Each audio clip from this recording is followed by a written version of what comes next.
Charles Thomas Anthony නැමැති ආගමික අන්තිවාදී තමන් ධර්මයේ කියනවා යයි පවසමින් බුද්ධ වචනේ විකෘති කරමින් බෞද්ධයන් රවටමින් සිටී. ඔහුට බොහෝ ගිහි පෙරදිරිස එකතුලා ඉන්නවලු.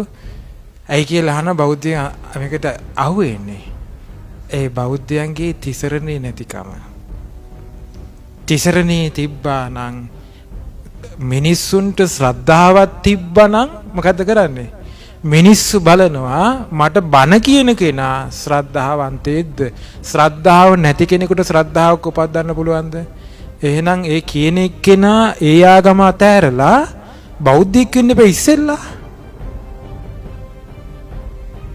එතනින් එහාට අපිට ධර්මයක් ගැන කතා කරන්න පුළුවන්ද?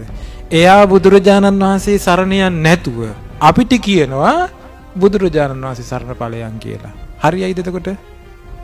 මොකක්ද ඒකේ තේරුම? එයා ධර්මයේ සරණ යන්නේ නැතුව ධර්මයේ කරුණු ඉස්මතු කර කියනවා සින්දු වලින් තියෙන ධර්ම කරුණු ඉස්මතු කර කියනවා ධර්මයේ සරණ ඵලයන් කියලා. කකුට ඇදේට යන ගමන් පැටියට කියනවා කෙලින් ඵලයන් කියලා. හරිද ක්‍රමී? මිනිස්සු මෝඩයි. නේද? ඒ වගේ මෝඩකම් වලට අහු වෙන්නේ මිනිස්සුන්ගේ ප්‍රඥාව නැතිකම. ඒ නිසා තේරුම් ගන්නට හොඳම දේ පඤ්ඤාවන්තස්සායන් ධම්මෝ නායන් ධම්මෝ දුප්පඤ්ඤස්ස. මේ ධර්මයේ තියෙන්නේ ප්‍රඥාවන්තයින්ට මිස දුෂ්ප්‍රඥයින්ට නොවේ.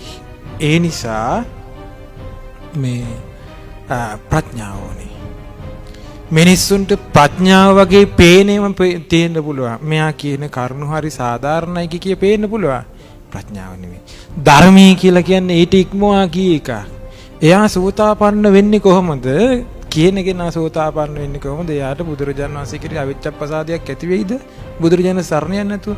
පළවෙනි සෝතාපට්ටි අංගයේ බුදුරජාණන් වහන්සේ කිරි නොසෙලෙන්න පැහැදීම.